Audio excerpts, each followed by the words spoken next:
हरे कृष्णा। ओम नमो भगवते वासुदेवाय नमः। जब जब धरती पर अधर्म बढ़ता है तब तब श्री हरि विष्णु एक विशेष महीना देते हैं अपने भक्तों को भक्ति करने के लिए, जिसे हम पुरुषोत्तम मास कहते हैं, यानी मल मास कहते हैं।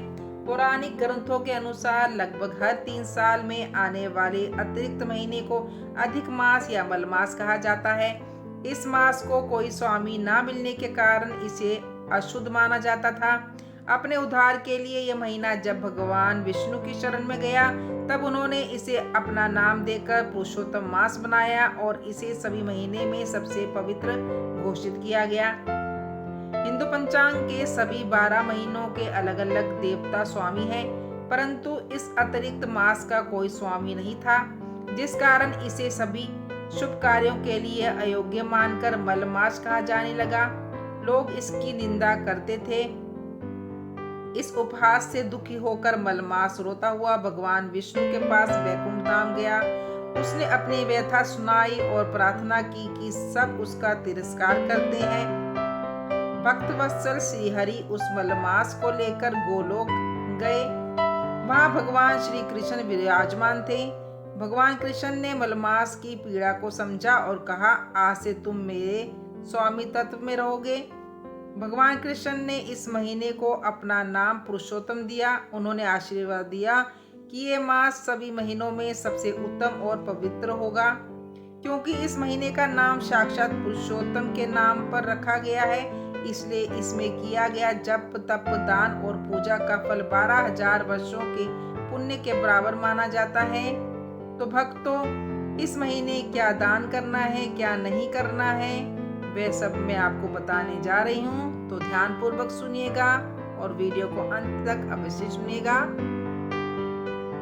इस माह में दान का विशेष महत्व है। विशेषकर मालपुआ, घी, अनाज, गुड़, वस्त्र और तांबे के बर्तनों का दान शुभ माना जाता है।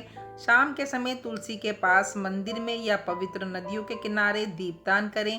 प्रतिदिन ओम नमो भगवते वासुदेवाय का जाप करें। विष्णु सहस्त्रनाम या पुरुष सूक्त का पाठ करना अत्यंत लाभकारी है। संभव हो तो सूर्योदय से पूर्व किसी पवित्र नदी में स्नान करें। यदि घर पर है तो नहाने के पानी में थोड़ा गंगा जल मिला लें।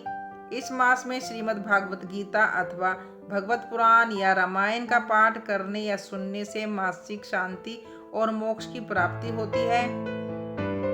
पुरुषोत्तम मास को मल मास भी कहा जाता है, जिसका अर्थ है इसमें सांसारिक मांगलिक कार्य वर्जित होते हैं। इस दौरान विवाह, मुंडन, यज्ञोपवीत, नामकरण और नए घर का गृह प्रवेश जैसे बड़े संस्कार नहीं किए जाते हैं। नया व्यवसाय शुरू करना या फिर घर वाहन खरीदना, ये सब वर्जित हैं।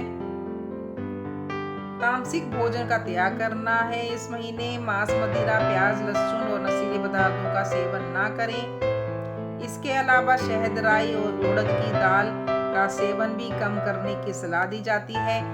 मानसिक शुद्धि के लिए इस महीने में किसी की निंदा करना, झूठ बोलना या क्रोध करना वर्जित माना गया है। आप इस महीने दान करिए। गरीबों को वस्त्र का दान करिए, अन्न का दान करिए, जल इत्यादि का दान करिए। गौ मैया की सेवा कीजिए, क्योंकि गौ मैया की सेवा करने से देवताओं की सेवा हो जाती है। मंदिर में जाकर के दान करिए, प्याव लगवाओ, जल का दान करो, जरूरतमंदों की सहायता करो। अगर आप इस महीने व्रत रख रहे हैं तो ब्रह्मचार्य का आप विशेषकर अपना ध्यान रखिए। आपको भूमि पर शयन करना होगा और आपको सात्विक भोजन करना होगा और मन की शुद्धि रखनी होगी। तो ये थी भक्तों पुरुषोत्तम मास का महात्म्य। आपको कैसा लगा बताइएगा जरूर। राधे राधे, हरे कृष्ण।